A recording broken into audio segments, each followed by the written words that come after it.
Good morning students, एक बार फिर से आप सभी लोगों का स्वागत है। हम लोग 9th की मैथ में देख रहे थे। टॉपिक था हम लोग का सांख्यिकी। उसमें जो चैप्टर हम लोग का चल रहा था प्रश्नावली 14.3। तो पिछले वीडियो में हम लोग प्रश्नावली 14.3 में क्वेश्चन नंबर 3 तक देख चुके थे। आज इस वीडियो में हम क्वेश्चन नंबर 4 से देखते हैं। तो क्वेश्चन नंबर चलिए देखिए 4 में दिया क्या गया है। ध्यान से क्वेश्चन नंबर 4 में दिया है एक पौधे की 40 पत्तियों की लंबाइयां। ध्यान देना, एक 40 पत्ते हैं मतलब पत्तियां। एक पौधे की 40 पत्तियों की लंबाई 1 मिलीमीटर। ध्यान देना, ये मिलीमीटर है। मिलीमीटर तक शुद्ध मापी गई है और प्राप्त आंकड़ों को निम्नलिखित सारणी में निरूपित किया गया है। ध्यान देना, 118 से 126 मिलीमीटर की जो है 3 पत्तियां हैं। मतलब 118 से 126 के बीच में जो पत्तियों की संख्या है वो 3 है। कहने का मतलब है 3 पत्तियां ऐसी हैं जिनकी लंबाई जो है 118 और 126 के बीच में है। फिर देखिए अगला, 5 पत्तियां ऐसी हैं जो 127 और 135 के बीच में है लंबाई। 9 पत्तियां ऐसी हैं 136 और 144 के बीच में उनकी लंबाई है। 12 पत्तियां ऐसी हैं जो 145 और 153 के बीच में है। और 5 पत्तियां ऐसी हैं जो 154 और 162 के बीच में है। 4 पत्तियां ऐसी हैं, ये 4 है। 4 पत्तियां ऐसी हैं जिनकी लंबाई जो है 163 और 171 मिलीमीटर के बीच में है। और 2 पत्तियां ऐसी हैं जो 172 और 180 के बीच में है।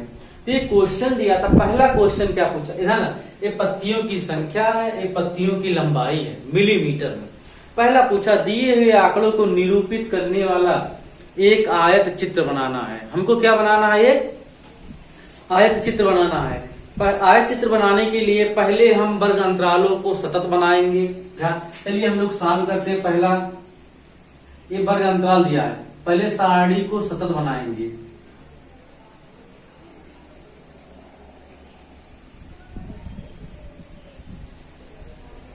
सारणी को क्या करेंगे, पहले सबसे पहले हम सारणी को सतत बनाएंगे। तो ध्यान देना, सारणी को सतत बनाने के लिए नियम क्या है, तो इसका फार्मूला है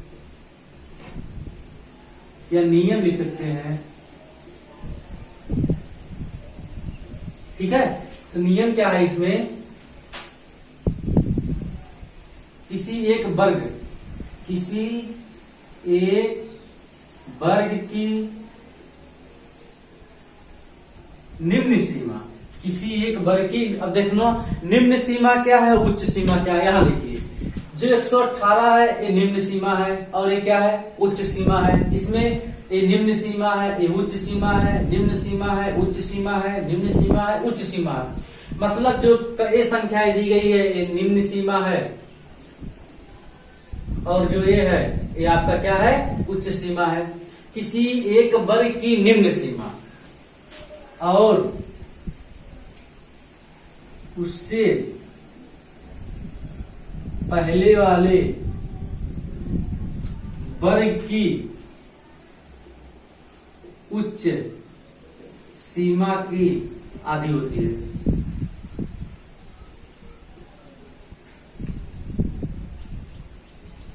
अर्थात, ठीक, अर्थात क्या हो जाएगा, ये देखिए इसको इस तरह दिया गया, किसी एक वर्ग की निम्न सीमा, कोई एक वर्ग ले लीजिए, चाहे जो वर्ग ले लीजिए, किसी एक वर्ग की निम्न सीमा। तो निम्न सीमा क्या हो जाएगी, किसी एक वर्ग की निम्न सीमा ये हो गई और उससे पहले वाले की उच्च सीमा, मतलब ये उच्च सीमा ये निम्न सीमा की आधी होती। चलो हम इसको ले लेते हैं। किसी वर्ग की निम्न सीमा 145 हो गया। चलिए यहां हम लेते हैं, तो निम्न सीमा कितना हो गया, निम्न सीमा हो गया 145, ठीक, माइनस 144/2। कहने का मतलब इसका फार्मूला ऐसे हो जाएगा, किसी वर्ग की निम्न सीमा, तो निम्न सीमा हो गई, निम्न सीमा माइनस उच्च सीमा बटे 2, एक फार्मूला हो गया। तो ध्यान देना, किसी वर्ग की, इस वर्ग की हम लोग लेते हैं, चलिए हम लोग चाहे इसी वर्ग का ले लेते हैं। इस वर्ग की निम्न सीमा 136 है और इससे पहले वाले वर्ग की ये उच्च सीमा है, कितना है 135 बटे 2 बराबर 1/2। कहने का मतलब है कितना आ गया 0.5 आ गया, कितना आ गया 0.5। देखिए किसी एक वर्ग की, किसी एक, चलिए इस वर्ग का ले लेते हैं, इसकी उच्च सीमा 163 है और निम्न सीमा 162 है, तो 163 में से 162 घटेगा तब भी 1 आएगा, बटे 2 हो जाएगा। कहने का मतलब है कोई भी सीमा हम लेंगे तो 0.5 आएगा। अब आगे क्या करते हैं, इसके बाद क्या, मतलब देखिए 0 हमारा कितना आ गया 0.5 आ गया। अब ध्यान देना, अब मतलब अब सारणी को सतत बनाएंगे, तो सारणी को सतत बनाने के लिए सबसे पहले मतलब निम्न सीमा और ये उच्च सीमा है, वर्ग की निम्न सीमा में घटाएंगे और उच्च सीमा में जोड़ेंगे, जोड़ते हैं। वर्ग की निम्न सीमा में घटाते हैं, लिख लीजिए, और उच्च सीमा में जोड़ते हैं। जो मान ये आया है, किसी वर्ग जो मान आया है कि ये मान जो है वर्ग की निम्न सीमा मतलब ये में घटाएंगे, यही मान घटाएंगे और इसकी उच्च वाली सीमा में क्या करेंगे जोड़ देंगे, तब हमारी जो सारणी है वो कैसी बन जाएगी, सतत बन जाएगी। सारणी कैसी बन जाएगी, सतत सारणी बन जाएगी। चलिए अब इसको मिटाते हैं, 0.5 आया है। अब इस सारणी को हम सतत बनाते हैं, सारणी को सतत बनाने के लिए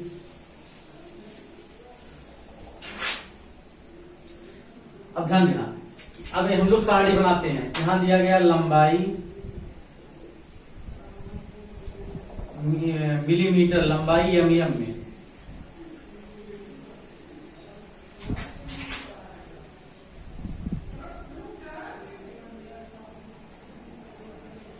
पत्तियों की संख्या। चलिए कहा था किसी वर्ग की सीमा में, पहले वर्ग ये निम्न है और ये उच्च है। निम्न 118 में से 0.5 घटाएंगे तो हमारा आएगा 117.5। अब देखिए इसमें घटाएंगे और इसमें क्या करेंगे जोड़ेंगे, 126 कितना हो जाएगा 5 हो जाएगा। ऐसे इसमें भी घटाएंगे, अब देखिए जब घटाएंगे तो 126 कितना हो जाएगा 5 हो जाएगा। यहाँ कितना हो जाएगा 135.5। जो हम लोग की सारणी बनती है, ध्यान देना, इसका मान बराबर होना चाहिए, तभी वर्ग, तभी सारणी सतत, सतत मतलब समान। अब देखिए सारणी समान हो गई कि नहीं हो गई। इसके पहले देखिए 126 के बाद 27 था, अब 35 के बाद 36 था, 44, 45, 54, 62, 63, 71, 72। तो सारणी हमारी सतत नहीं थी, इसलिए हम पहले सारणी को सतत बनाएंगे। तो हमारी सारणी सतत बन रही है। अब देखिए अगले वाले में, अब यहाँ देखिए इसमें घटाएंगे 135.5 हो गया और इसमें जोड़ेंगे 144.5 हो गया। अब इसमें जो है घटाएंगे 145 में से घटाएंगे 144.5 हो जाएगा, यहाँ हो जाएगा 153.5। अब इसमें जो है 153.5, यहाँ हो जाएगा 162.5, यहाँ हो जाएगा 162.5, 171.5, 171.5, 180.5। पत्तियों की संख्या वही है, 3 है, 5 है, 9 है, 12 है, 5 है, 4 है, 2 है। अब हमारी सारणी क्या बन गई, सतत बन गई। ठीक, सभी को समझ में आया होगा। फिर से देख लीजिए, सारणी को सतत बनाने के लिए सबसे पहले हम किसी वर्ग की निम्न सीमा, मतलब किसी वर्ग की उच्च सीमा ये हो गई, और उसकी निम्न सीमा की आधी होती है वो निकाल लिया, उसका मान 0.5 आया। फिर क्या करेंगे, अब किसी मतलब जो मान आया है वो मान वर्ग की निम्न सीमा में घटाते हैं और उच्च सीमा में जोड़ते हैं। अब देखिए सारणी हमारी सतत बन गई, सबका मान इक्वल आया कि नहीं आया, देखिए ये देखिए हमारी सारणी सतत हो गई। अब इसके अब पहला आंसर पूरा हो गया, ये पहला आंसर हो गया। ये जो पहला पूछा था सारणी को सतत बनाना है। दूसरा क्या पूछा है, कह रहा क्या इन्हीं आंकड़ों को निरूपित करने वाला कोई अन्य उपयुक्त आलेख है। मतलब इसको कह रहे हैं एक आलेख खींचना है, इस मान का एक आलेख खींचना है। चलिए देखिए हम लोग आलेख भी खींचते हैं। ये पहला हो गया। अब इसका दूसरा आलेख, एक आयत खींचते हैं हम लोग, आलेख खींचते हैं।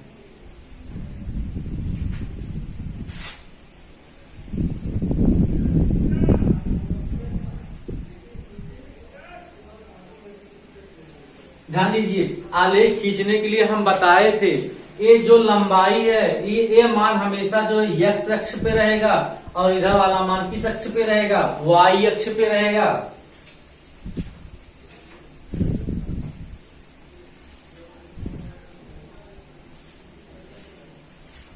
तो चलिए देखिए एक्स अक्ष और वाई अक्ष, तो जो लंबाई है वो नीचे रहेगा,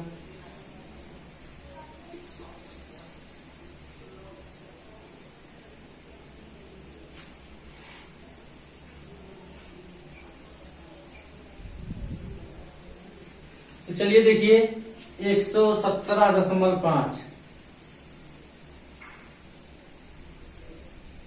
से 126.5, 126.5 से 135.5 और 135.5 से 144.5, 144.5 से दो बार मान नहीं लिखेंगे। देखिए 117.5 से 126.5, अब 126 उभयनिष्ठ है, 126 से 135, 135 से 144 एक बार लिख दिए हम,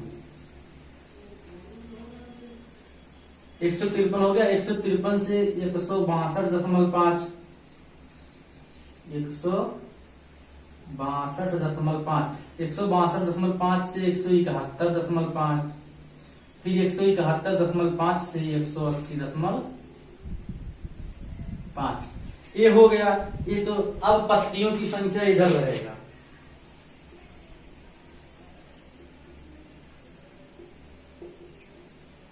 अब ध्यान दें पत्तियों की संख्या कितनी तक है, 12 तक है।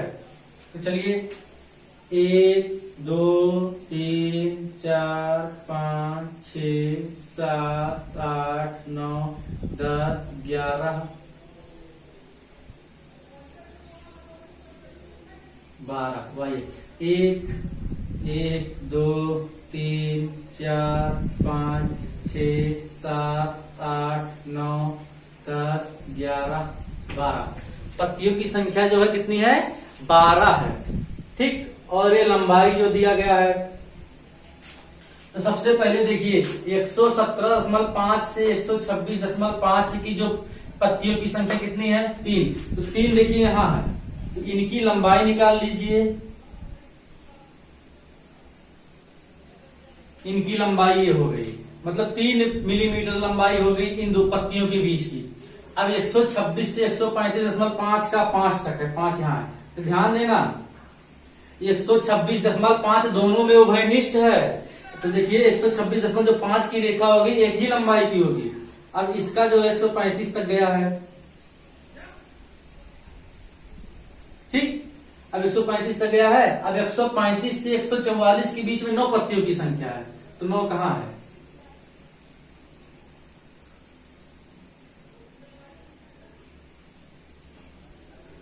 एक 144 तक का है। अब 144 से 130 में पत्तियों की संख्या 12 है, तो 12 यहां है, ठीक। और 153 से 162 0.5 तक की जो पत्तियों की संख्या है वो 5 है। ये हो गई। अब 162 से 171 में पत्तियों की संख्या की जो लंबाई है वो कितनी है? 4 हो गई। और 171 से 180.5 में जो पत्तियों की संख्या की लंबाई वो कितनी है? 2 हो गया। ठीक, यहां लिख देना पत्तियों, मतलब पत्तियों की जो संख्या की लंबाई यही दिया गया, इसको ऐसे कर दीजिए।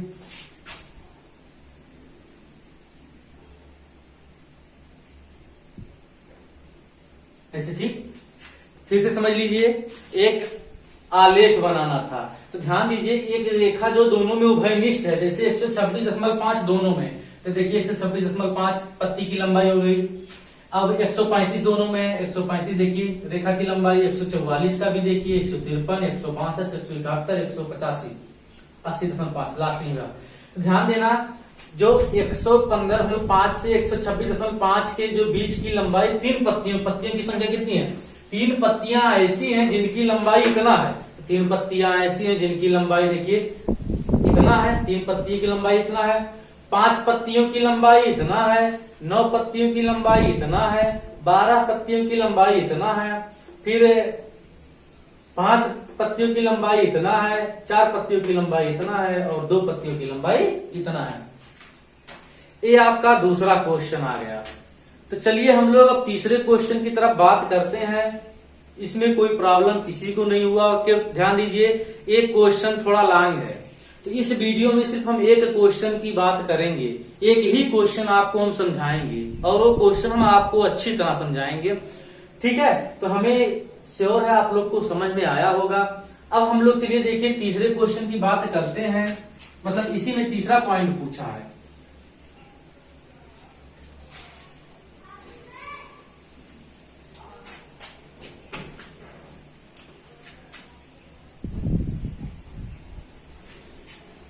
फिर तीसरा क्वेश्चन दिया है, क्या है यह सही है कि निष्कर्ष 153 मीटर लंबाई वाली पत्तियों की संख्या सबसे अधिक है और क्यों है?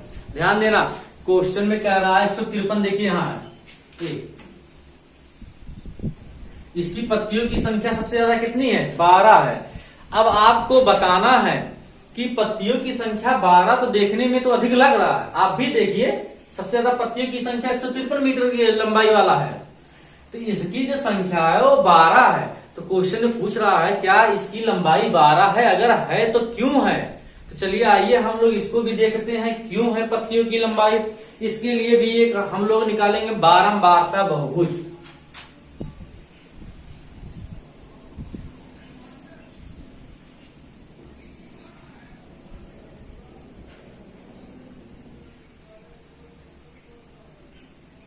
बारंबारता बहुभुज, ध्यान दीजिए बारंबारता बहुभुज कैसे निकालेंगे? ध्यान दीजिए, उच्च सीमा नियम है इसका,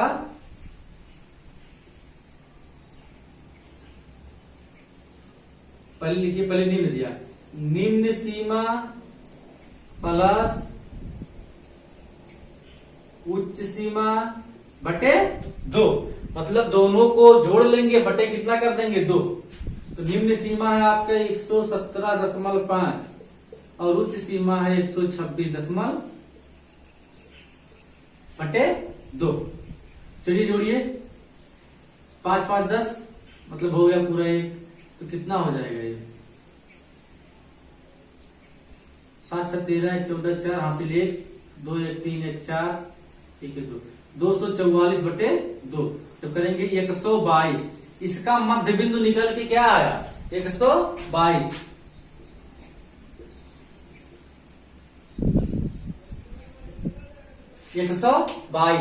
ध्यान दीजिए, इसमें हम लोग फिर मतलब वर्ग चिन्ह निकाल लेंगे, या मध्य बिंदु इसको बोलते हैं वर्ग चिन्ह। वर्ग चिन्ह निकालने के लिए ही हम करेंगे, सबका हम ऐसे मान जोड़ लेंगे, बटे 2 करेंगे। ठीक, अब ध्यान देना, अगला ऐसे निकालेंगे हम लोग, तो इसमें कितना आएगा? अगले वाले में नेक्स्ट 126.5 प्लस 135.5 बटे 2। 5 5 10 के शून्य हासिले 6 5 11 11 1 12 के 2 हासिले 3 2 5 1 6 और 1 1 2 2 के नंबर 2 3 6 2 के नंबर 131। अच्छा 122 और 131 के बीच में अंतर कितने का है? 9 का अंतर है। कितने का अंतर है? 9 का अंतर है। ऐसे सब में 9 9 का अंतर है, तभी तो सारणी सतत है। ऐसे सब में 9 9 का अंतर है। चलिए देखिए, ऐसे हम इसका आगे का मान निकालते हैं। बारंबार का बहुभुज कैसे ज्ञात करते हैं? यहां तो लंबाई मिलीमीटर में दिया ही गया है। अगला कॉलम हम लोग का है वर्ग चिन्ह, अगला कॉलम है पत्तियों की संख्या। अब ध्यान दिया, लंबाई कितना दिया है? 117.5 से 126.5 और अगला दिया है 126.5 से 135.5 135.5 से 144.5 144.5 से 153.5 153.5 से 162.5 और 162.5 से 171.5 और 171.5 से 180.5। अब इसका वर्ग चिन्ह निकाले थे, कितना आया था? 122 और इसका निकाले थे 131। 9 9 का अंतर कर दो, इसका निकालेंगे, इसका 9 पर जोड़ देंगे 140, इसका कितना हो जाएगा? 149, इसका हो जाएगा 149 से 50 50 58, यही तो होगा। अब 58 में 9 जोड़ेंगे, 58 2 कितना हो जाएगा? 60 60 और कितना बचेगा? 7 67 और 3 इधर हो जाएगा और 6 176। तो ये हो गया पत्तियों की संख्या 3 5 9 12 5 4 2। ये हो गया। अब इसको हम मिटा देते हैं।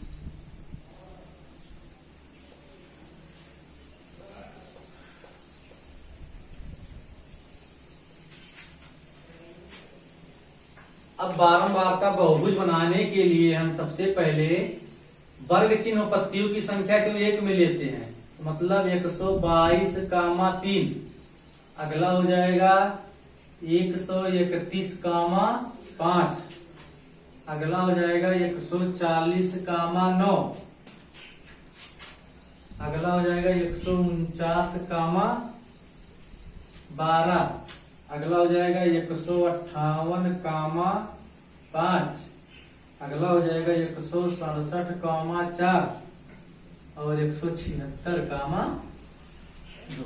ये आपका बारंबारता बहुभुज निकालने के लिए इसको हम बोलते हैं क्रमित युग्म। क्रमित युग्म ये आपका हो गया। अब इसके लिए हम एक सारणी बनाएंगे। हमें लोग क्या दिखा रहे हैं कि पत्तियों की जो 153 मिलीमीटर वाला पत्तियों की संख्या कितना है, सबसे अधिक है, यही आपको बताना है।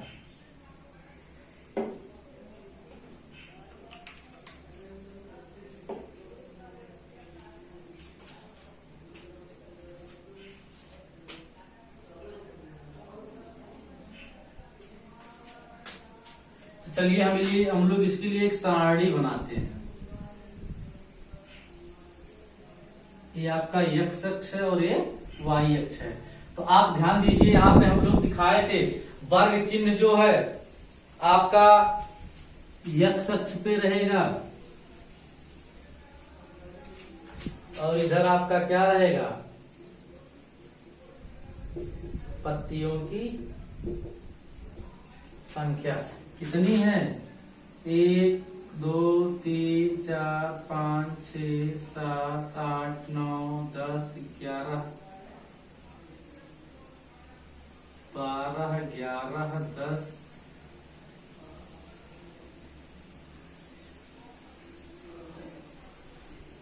1 2 3 4 5 6 7 8 9 10 11 12 ये हो गया। अब देखिए इसमें 122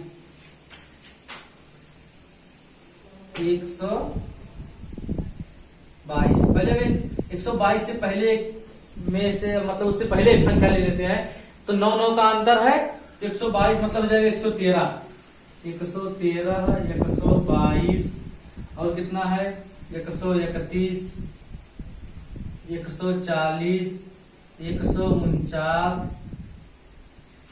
158 167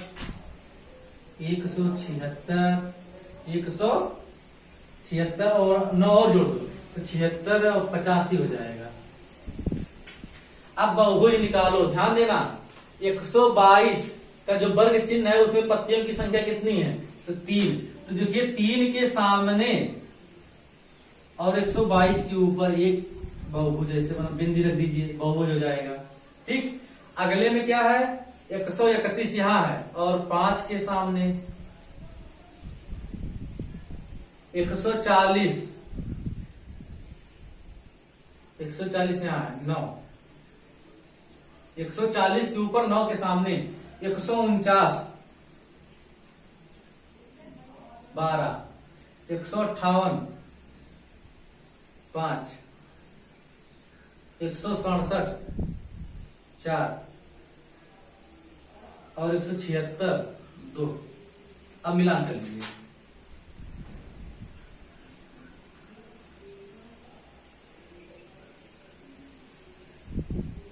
ये देखिए एक बहुभुज निकल के आया। क्या निकल के आया आपका? एक बहुभुज निकल के आया। ठीक, अब इसमें देखिए सबसे बड़ी संख्या किसकी है 153 यही कहीं है 49 और 58 के बीच में। तो सबसे ज्यादा पत्तियों की संख्या कितनी है 12 है। आपसे पूछा था क्यों है, इनसे हमें क्या प्राप्त होता है, इनसे हमें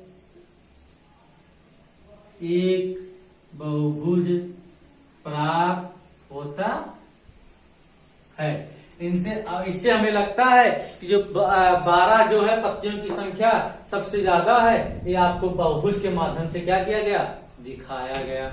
तो ये क्वेश्चन बहुत लॉन्ग था, थोड़ा आप इस वीडियो को कम से कम 2 से 3 बार देखिएगा। इस वीडियो में सिर्फ हम आज एक ही क्वेश्चन आपको बता रहे हैं।